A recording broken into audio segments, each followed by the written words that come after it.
Hello, thank you for taking time to join me once again in this episode of A Tip from my Valuer. My name is Valuer Charles Peter, a registered and a practicing valuer in Nairobi, Kenya, with over 20 years of experience in the valuation of real estate properties, and of course, for all different kinds of purposes. And today, I just want us to ask ourselves, what should you expect from a valuer? A valuer has come into your property, you are undertaking a valuation. What do you expect from this person? Many times we have been made to believe that maybe we compromise on the security of our properties when you bring a valuer. Valuer is somebody who will go from one room to another until they go through all the bedrooms and all the rooms. And of course, and especially in a time when there is fear, that can bring insecurity. And that is why today I just want us to give you several tips of what you expect from your valuer. To the live value properties must be inspected, and valuers, of course, need to inspect the properties.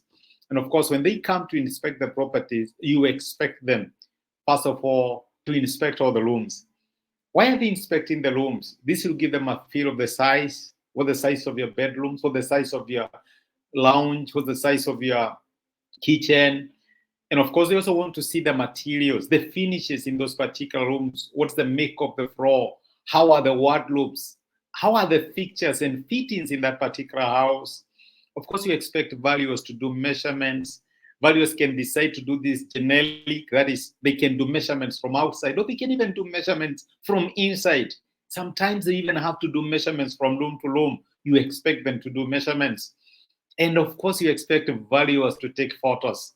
They need pictorial evidence of what kind of a property we are talking about.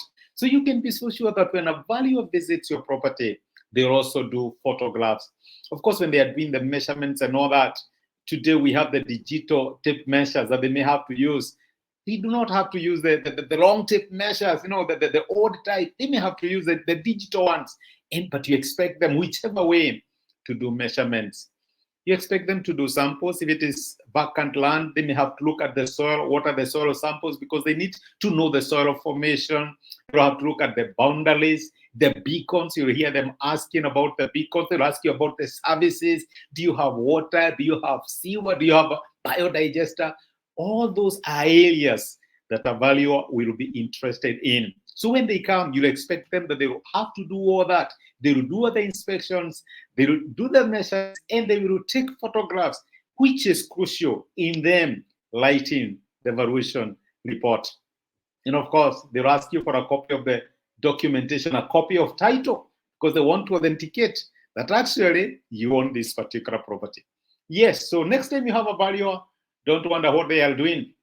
They are not witch doctors trying to see what is happening. No, they are coming there, they are professionally trained, and they have to go step by step checking what it is that comprises that particular property, so that they can be able to do their workings on value.